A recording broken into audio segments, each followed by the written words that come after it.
In the name of the Father, and of the Son, and of the Holy Spirit. Amen. Please be seated. Good morning. This is such a fun day. I love this day so much. I'm so excited to be here. I'm so excited you're here, frankly. Today the church celebrates one of the great feasts of the year, All Saints' Day. The feast moved to the Sunday following after it is celebrated on its true day, November 1st. The next day, November 2nd, known as All Souls, a commemoration of the faithful departed, of those whom we love but see no longer.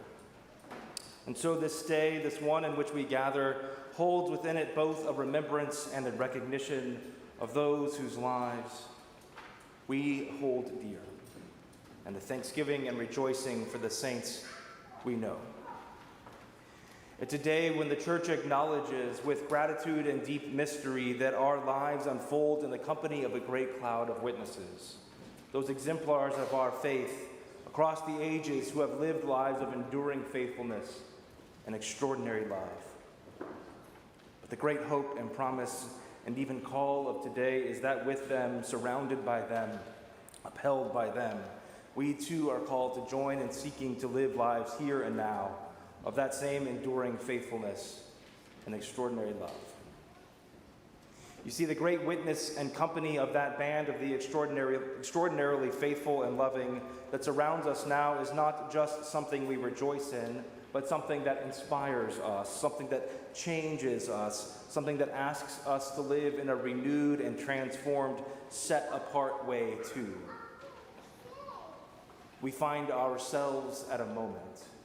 We find ourselves at a moment in our world, in our country, in our own lives that calls for nothing short of the saints' monumental faithfulness, a moment that calls for nothing short of their extraordinary love. One of the great hymns of the day that we sang this past November 1st sings a song of the saints of God.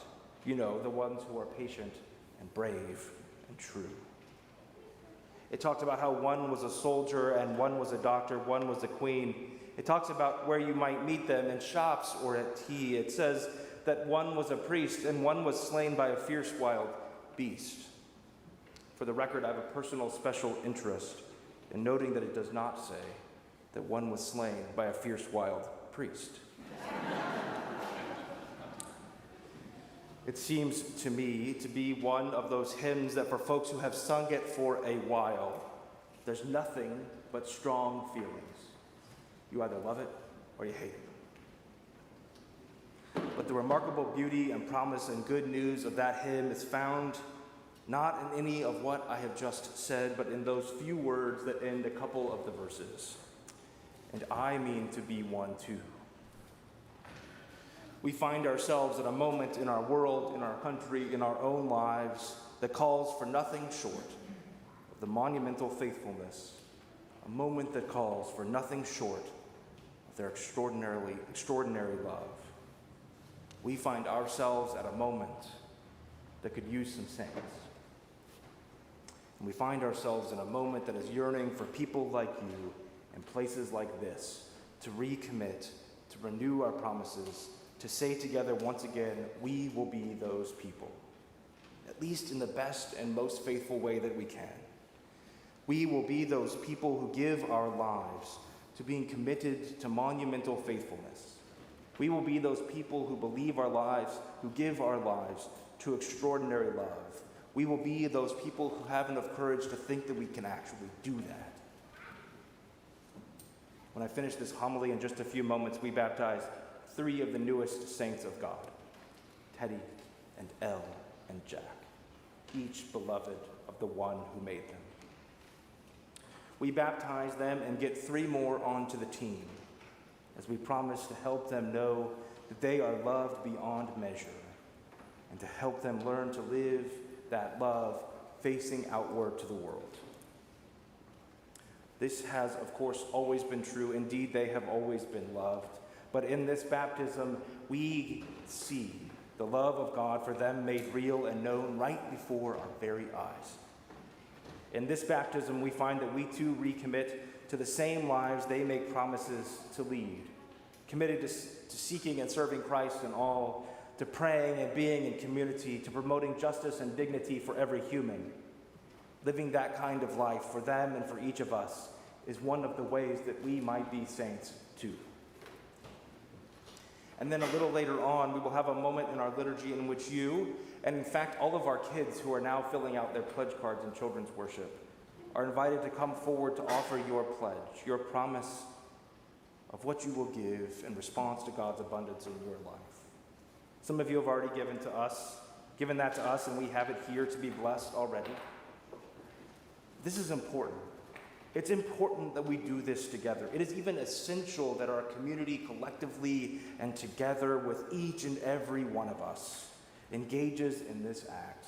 Because in so doing, with financial pledges of all size, time commitments across a wide range, pledges of prayers from so many, in this communal act, we remind one another and we say to this world that we are going to be a community committed to monumental faithfulness and extraordinary love. In this act, we say that from this corner of 40th and Main, as we have for well over 100 years, we will be a people who do our best to follow Jesus' way of love. A way that says striving and seeking for the good, even if it costs us something, even if it costs us everything, is worth it. A way that says the freedom and dignity of every person is not a dream fully realized yet in this world, and so we will commit to standing for it and to making our way for it. A way that offers grace and mercy and forgiveness to ourselves and to one another when we stumble, and to this world when it needs it. For the need to always be right and to win and to gain power will never be the way of Jesus. In the pledges you soon offer, we commit to this way and to say that we can only do it together. We cannot go the way of monumental faith and extraordinary love alone. And we commit to doing so, but only with the help of God, whose love enables and sustains all that we do, whose hope is our beacon, whose grace and forgiveness sets us free, and who is the only one who can heal this world. Inviting you to be a saint, I might have terrified you a little bit, it strikes me. I imagine that at least one of you thought, me? Really? Let me frame it this way. The former Archbishop of Canterbury, Michael Ramsey, once said that saints are people who make God real for us. Saints are people who make God real for us. Perhaps there's someone that just came to your mind for you. Or perhaps you'll take a moment to think of them, to give thanks for them. We could stand some more saints in this world, my friends. We could use some folks who are committed to making God real for one another in this place and for the world we live in. We could use some folks who do so by committing with every part of themselves to true justice and equity for all, to abundance in a world of scarcity, to hope in a world of despair, to grace in a world of getting even, to love in a world of hate, to life in a world that all too often and in all too many ways deals in death. These are the kinds of people, and this is the kind of community we are all pledging to be on this day.